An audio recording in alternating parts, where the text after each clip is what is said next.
Hello दोस्तों, नमस्ते, प्रणाम, जय श्री राम जी। आप सबके स्वागत करती हूँ दोस्तों अपना यूट्यूब चैनल में। तो आज मैं बहुत ही प्यारा देवी मैया का गीत लेकर आई हूँ। आप लोग जरूर सुनिएगा। अच्छा लगेगा तो छोटा सा प्यारा सा कमेंट करिएगा। शुरू से लेकर अंत तक सुनिएगा हमारे गीत को।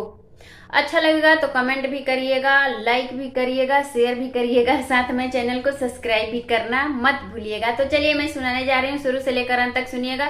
देवी मैया का ये गीत है, माता जी का। हमारो सतो मैया बाड़ दुलारी, मैया बाड़ दुलारी, मैया डोला चढ़ी आवेली हमारी नगरी, मैया बाघ चढ़ी आवेली हमारी नगरी। हमारो सीताला मैया बाड़ दुलारी, मैया बाड़ दुलारी, मैया डोली चढ़ी आवेली हमारी नगरी, मैया डोली चढ़ी आवेली हमारी नगरी। हमारो सतो मैया बाड़ दुलारी, मैया बाड़ दुलारी, मैया बाघ चढ़ी आवेली हमारी नगरी, मैया बाघ चढ़ी आवेली हमारी नगरी। जाहू हम जनती मैया आई है नागारी, सतो बहनी आई है नागारी, सतो मैया आई है नागारी।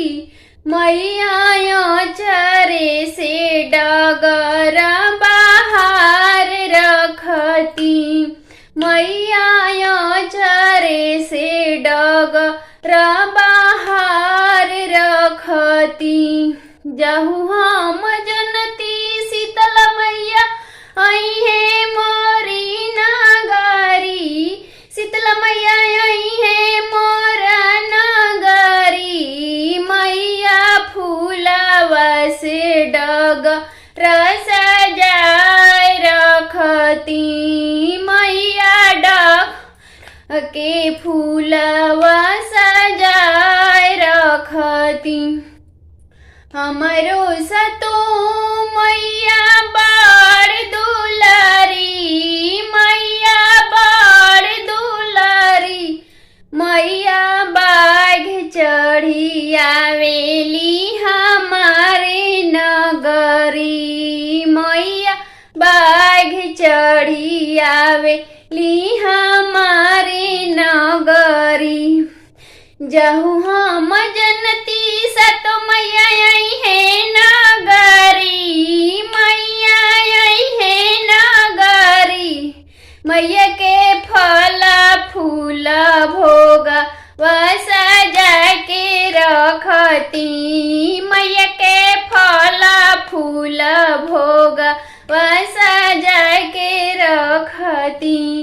मैया के चांदा नाही चौकी लगा के रखती, मैया के दीपक दियावा जला के रखती। जाहू हम जनती मैया आई है नागरी, मैया आई है नागरी, मैया के काल सजाई यारो पाई रखती, मैया के काल सधाई जयरो पाई रखती। हमारो सतो मैया बाड़ दुलारी, मैया बाड़ दुलारी, मैया डोली चढ़ी आवेली हमारी नगरी, मैया डोली चढ़ी आवेली हमारी नगरी।